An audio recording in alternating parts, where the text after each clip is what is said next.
was bus driver. Now they decided in the protest against the bosses to camp somewhere in the forest. And they were presented to the audience as a heroic, nice people. You see? The violent clashes between passengers, picketers, and the strikers are presented as something normal. 10, 15, 20 years ago, we would be angry, say, why so much hatred? Today we are not. We say, well, it's commonplace. Radicalization, militarization sometimes. As I explained on that stage, I took a step a little bit further. Shooting people. Okay, law and order now also is pushed into the area where previously people settled their differences peacefully and legitimately. Now we are getting with this court cases in the smallest irrelevant cases. We cannot solve our problems anymore. The society at large becomes more and more antagonistic between individuals, between groups of individuals, and the society at large. The media puts himself in the opposition to the society in general, at large. Separate, alienated. Okay? On that stage, you remember I was talking a couple of hours ago about the sleepers.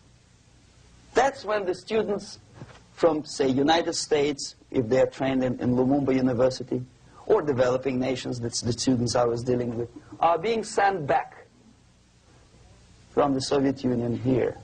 Or if they were already in the United States, in the country, which is the object of subversion, they spring to action. The sleepers go up. They slept for 15 to 20 years. Now they become leaders of groups, preachers, I don't know, public figures. Prominently they actively include themselves in a political process. All of a sudden we see a homosexual. 15 years ago he did his dirty job and nobody cared. Now he makes it a political issue. A political issue. He demands recognition, respect, human rights, and he rallies a large group of people. And there are violent clashes between him and police, his group and ordinary people, no matter what. It's black against white, yellows against green, doesn't matter where the division line goes. As long as this group come into antagonistic clash, sometimes militantly, sometimes with firearms, that is destabilization process. The sleepers, many of whom are simply KGB agents, become leaders of the process of destabilization. Doesn't mean that Comrade Andropov sends Comrade Ivanov to the United States. The person who takes care is already here. He's a respected citizen of the United States. Sometimes he gets money from various foundations for his legitimate struggle for, I don't know, human rights, women's rights, kid lib, prison lib, whatever. There are sympathetic Americans who donate their money to him. This stabilization process usually leads directly to the process of crisis. In case of developing nations, that's the area where I was active. The process starts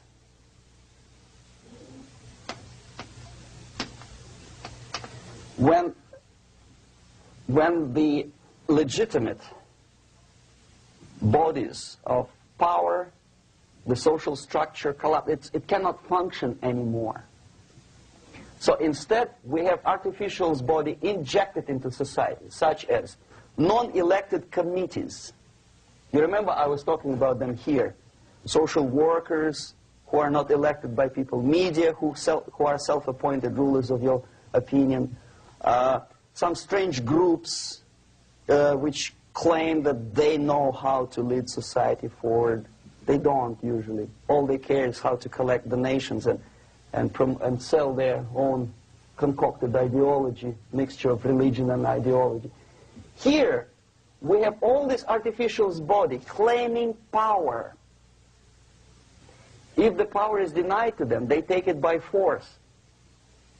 In case of Iran, for example, all of a sudden we have revolutionary committees. What kind of revolution? There was no revolution yet, and yet they had the committees.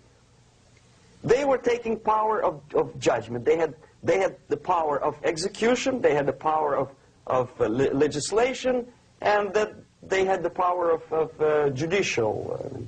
All of them combined in one person, who is half-baked intellectual, sometimes graduated from Harvard University or Berkeley. He comes back to his country and he thinks that he knows the answer to all the social, economical problems. Okay? Crisis is when society cannot function any more productively. It collapses, obviously. That's the word for crisis. So therefore, the population at large is looking for a savior. The religious groups are expecting a Messiah to come. The workers say, we have family to feed.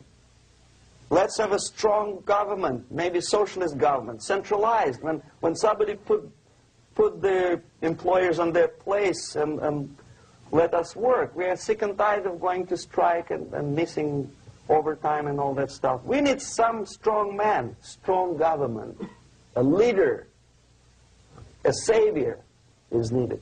Population is sick and tired already. And here we are. We have a savior.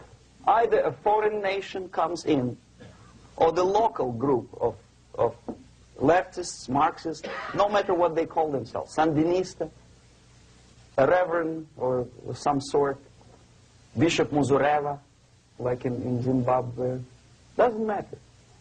A savior comes and says, I will lead you. So we have two alternatives here. Civil war and invasion.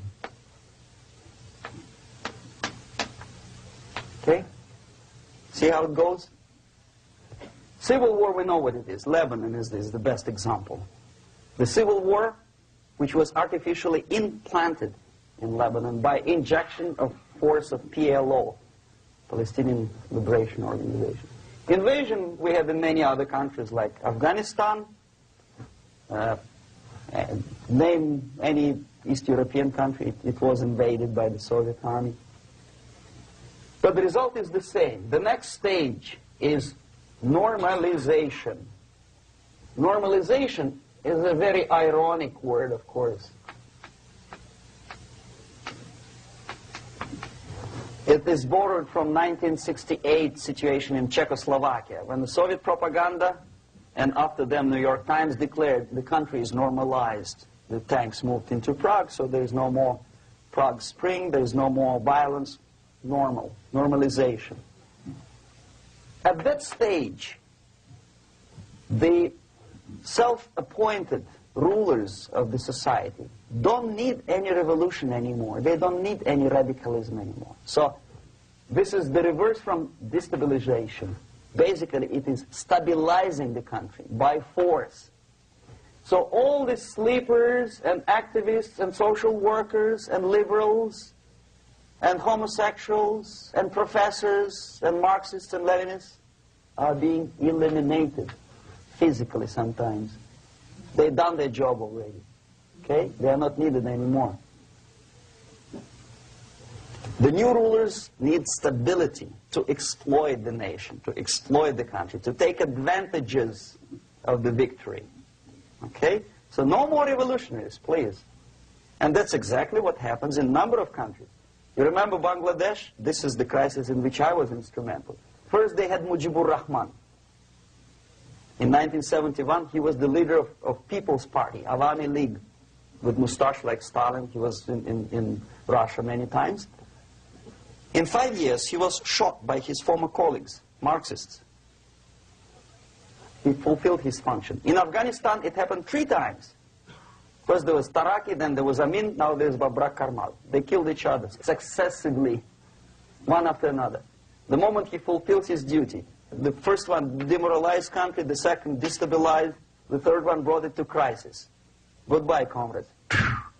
Babrak Karmal comes from Moscow and put into the seat of power. Same thing happened in Grenada recently. Maurice Bishop, Marxist, was killed by Austin, what's his name, General something, was also a Marxist. Right? So no more revolutions, please. Normalization now.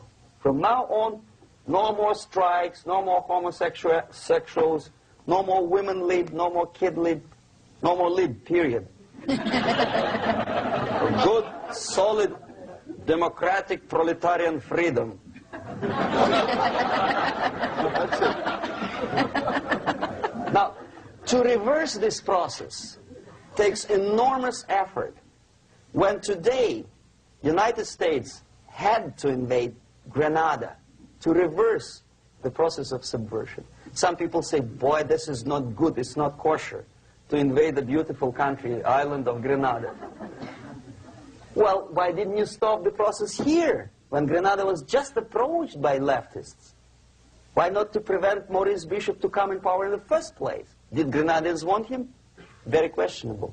They didn't know who was Maurice Bishop in the first place. He came to power by coup d'etat himself. Okay? No, we let the situation develop further and further and further until the crisis and normalization very soon. And then the United States decided to invade country, discovering that the country was absolutely a military base for the Soviet Union. Of course it's a drastic measure. Of course it's a pity that Marine Corps had to lose, what, 17 lives. Very bad. Why not to stop the process before it comes to crisis? Oh, no, intellectuals will not let you. It's interference into domestic affairs. They're very careful not to let American administration to interfere in domestic affairs of Latin American countries. They don't mind Soviet Union interfere in these affairs. Okay. So to reverse this process, from here, it takes only and always military force. No other force on earth can reverse this process at this point. At this point, it does not take military invasion of the United States Army. It takes strong action, like in Chile. A CIA covert involvement to prevent the savior from outside to come into power and to stabilize country before it erupts into civil war. Country before it erupts into civil war. Okay? Support the right-wing conservative forces. By money, by crooks or love, doesn't matter. Stabilize the country. Don't let the crisis develop into civil war or invasion. Oh no, your liberals will say it's against the law. The Congress will not appropriate money for covert actions of CIA. Why not? Should we wait till the normalization come and Soviet tanks land in Los Angeles airport? Now, at that point, at the point of destabilization, also the process could be reversed. Again, easily than this. No CIA involvement at this point. You know what it takes here? Restriction of some liberties for small groups which are self-declared enemies of the society. As simple as that.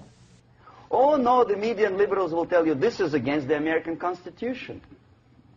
How can we, by force, deny the civil rights to criminals, for example? It's not good. Okay? So we allow them to. Okay, if you allow the criminals to have civil rights, go on and bring the country to the crisis. This is a bloodless way to do. Curb the rights. I mean, not to put them in prison. No, I'm not talking about putting all the gays from San Francisco in the concentration camp.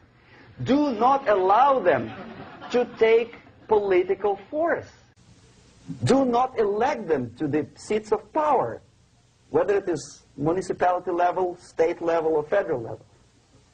It has to be beaten in the heads of American voters that a person like that in the seats of power is an enemy. Do not be afraid of this word. It is an enemy.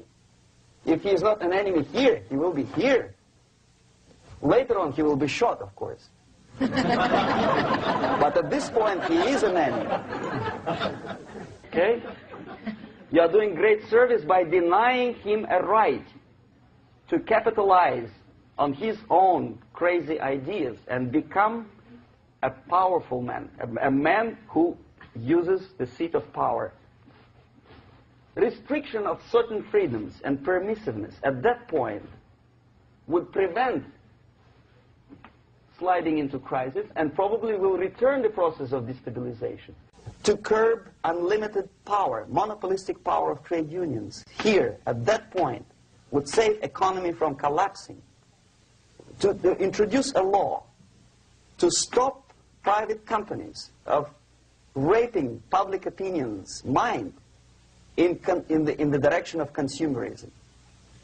No company must have a right to force you into buying more unless you want it. There must be a law. You want to advertise your car? Okay.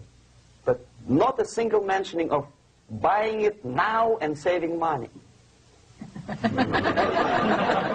It must be against the law to force people to consume more. Self-restraint. Previously, before this process started, the self-restraint was a business of church, religion. Because our preachers, the fathers of church, would tell us, material values are good, but it's not the prime function of human being. Because you have to live with something. Obviously, the design for our life is not to consume more deodorants.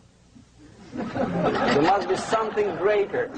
If such a complicated instrument as human body was created, obviously there must be some higher purpose for that.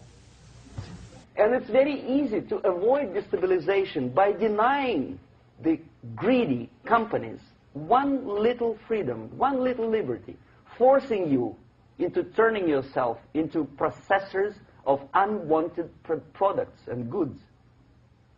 They turn you into machines, like the worm who there's inlet and outlet. So, and how long an average appliance lasts these days? Less than a year. Why? Where's workmanship? Well, we want you to buy more. Okay. Destabilization process could be easily overcome if, as I say, the society, by its own will or after persuasion by the leaders, will come to the idea of self-restraint. It's so hard we want to consume more, but you have to. Unless you will come to this stage, when, as we say in Russia, if Sahara Desert ever becomes a communist state, there will be shortage of sand. So you have to curb your... You have to curb your expectations at this point before it's too late. But no, we don't want to do it. Demoralization process. Again, it's the easiest thing to reverse. First of all, by restricting import of propaganda. The easiest thing to do. Unlimited, unrestrained import of Soviet literature, Soviet journalists, giving Soviet propaganda and ideological agitators equal time on American TV networks. It has to be stopped. And it's easy. They won't be offended, mind you. As a matter of fact, they will respect America more. But when my former colleague Vladimir Posner appears on Nightline, and Ted Koppel asks him, well, Vladimir, what do you think about this? And what can he think? He is an instrument of propaganda. He thinks what Comrade Andropov tells him to think. He's just a nice, articulate mouthpiece of the Soviet subversion system. And Ted Koppel makes you believe that my friend Vladimir Posner thinks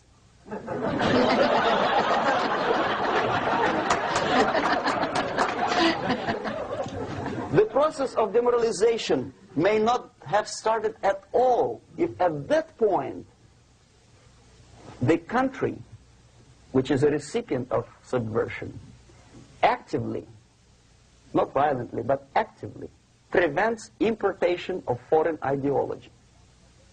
I don't want America to follow the pattern of ancient Japan.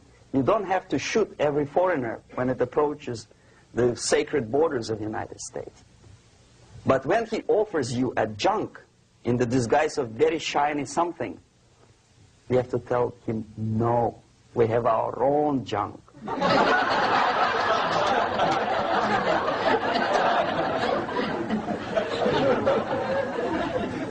If at that point the society is strong, brave, and conscientious enough to stop importation of ideas which are foreign, then the whole chain of events could be prevented. Recently I've been to Philippines, and I was shocked how in big cities like Manila, children listen to deafening music. A melodious nation with long traditions of good, nice ethnic music, introduced by Spanish long time ago, maybe 2 centuries, 3 centuries ago, I don't remember how. All of a sudden listen to musical garbage, blasting their radios at full blast, at full volume. Why? In India, I spent many years watching the reactions of Indians walking out of movie theaters after seeing Hollywood production. They couldn't figure out why Americans are so wasteful. They smash their cars, their shiny cars, every 5 minutes. How come they shoot each other for $500,000? Is it true that they're so obsessed with sex? Can you imagine showing a movie where each 5 minutes there's a copulation on the screen to a country like India with long tradition of respect to these private matters, or to Pakistan? And United States expect these people to respect you? No way. Oh yes, they will see the movie. They'll pay 5 rupees to see that garbage. But they walk out and will tell their kids, don't respect Americans. Don't be like Americans. See? So, the process of demoralization could be stopped right here, both as an expert and as an import. And that takes one step, one very important thing to do. You don't have to expel all the KGB agents from Washington, D.C. The most difficult and at the same time the simplest answer to the subversion is to start it here and even before, by bringing back the society to religion, something that you cannot touch and eat and put on yourself, but something that rules society and makes it move and preserve it. A Soviet scientist, Shafarevich, who has nothing to do with religion, he is a computer scientist, did a very intensive research on the history of socialist countries. He calls socialist or communist any country with a centralized economy and a pyramidal style of power structure. And he discovered, actually he didn't discover it, he just brought to attention of his readers, that civilizations like Mohenjo-Daro in the river Indus area, like Egypt, like Maya, Incas, like Babylonian culture, collapsed and disappeared from the surface of Earth. The moment they lost religion, as simple as that, they disintegrated. Nobody remembers about them anymore. Well, distantly. So, the ideas are moving society and keeping mankind as society of human beings, intelligent, moral agents of God. The facts, the truth, the exact knowledge may not. All the sophisticated technology and computers will not prevent society from disintegrating and eventually dying out. Have you ever met a person who would sacrifice his life, freedom, for the truth like that? This is truth. I never met a person who said, this is truth and I'm ready to shoot me. To defend the truth. Right? But millions sacrifice their life, freedom, comfort, everything for things like God. like Jesus Christ. It's an honor. Some martyrs in the Soviet concentration camp died. And they died in peace, unlike those who shouted, "Long live Stalin," knowing perfectly well that he may not live long. Something which is not material moves society and helps it to survive. And the other way around, the moment we turn into 2 by 2 is 4 and make it a guiding principle of our life, our existence, we die. Even though this is true, and this we cannot prove. We only can feel and have faith in it. So the answer to ideological subversion, strangely enough, is very simple. You don't have to shoot people. You don't have to aim missiles and Pershings and cruise missiles at Andropov's headquarters.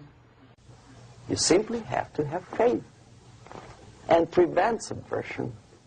In other words, not to be a victim of subversion.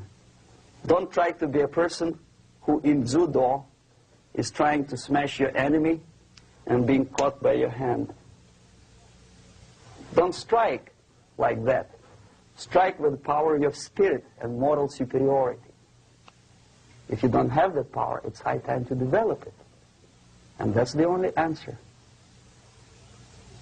That's it. Thank you.